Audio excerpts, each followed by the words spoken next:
Hi guys, 1/2 litre பாலில் இவ்வளோ பன்னீர் வருமானா ரொம்பலாம் வராது. 2 பேர் சாப்பிட்ற அளவுக்கு தாராளமாக வரும். ரொம்ப சிம்பிளான வேலை தான். ஆனால் நான் சோம்பேறித்தனப்பட்டு நம்ம டைம் கடையில் வாங்கியிருக்கேன்.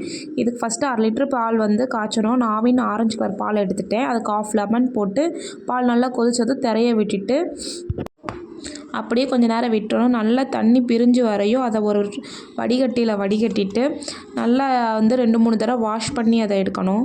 நல்லா ஒரு ஒயிட் கிளாத்தில் வந்து அதை ட்ரான்ஸ்ஃபர் பண்ணி நல்லா பிழிஞ்சு எடுத்துக்கோங்க. அப்போ தான் அதில் உள்ள தண்ணியெல்லாம் வெளியேறணும்.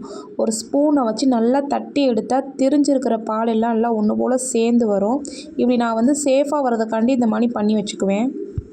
அதுக்கப்புறம் ஒரு வெயிட் போட்டு மூடி வச்சிட வேண்டியதா. 1 லிட்டர் பால்னால் நல்லாவே சாப்பிட்ற மாதிரி வரும். கடையில் வந்து பன்னீர் வந்து 125 ரூபா 130 ரூபா அப்படின்னு விற்கிறாங்க. நம்ம வீட்டில் பண்ணால் 40 ரூபாவில் பன்னீர் செஞ்சிடலாம். நான்வெஜ்ஜுக்கு அடுத்து ரொம்ப பிடிச்சதுன்னா எனக்கு அது வந்து பன்னீர் தான். அதனால் வாரத்தில் ஒரு வாட்டியாவது நான் செஞ்சு சாப்பிட்டுக்குவேன். கடையில் வாங்கினா வந்து 125 ரூபா ஆகுது. ஆனால் நம்ம வீட்டில் வந்து கொஞ்சம் டயம் எடுக்கும். பட் வந்து செலவு ரொம்ப கம்மி தான். எங்கள் அம்மாட்ட வந்து நான் பன்னீர் செய்கிறேன் அப்படிங்கிற மாதிரி செய்வேன். ஏன்னா கிராமத்து சைடில் வந்து பன்னீர் அந்த அளவுக்கு இன்னும் ஃபேமஸ் ஆகலை. பட் எங்கள் அம்மாவுக்கு இன்னும் ஒரு நாள் கூட நான் செஞ்சு கொடுத்ததே கிடையாது. கண்டிப்பாக செஞ்சு கொடுக்கணும். பன்னீரை வந்து ஃப்ரை பண்ணி குழம்புல சேர்த்து சாப்பிட்டு பாருங்கள். ரொம்ப டேஸ்ட்டாகவே இருக்கும். ஃபைனலி நானும் பன்னீர் வச்சு ஒரு டிஷ் பண்ணிட்டேன்.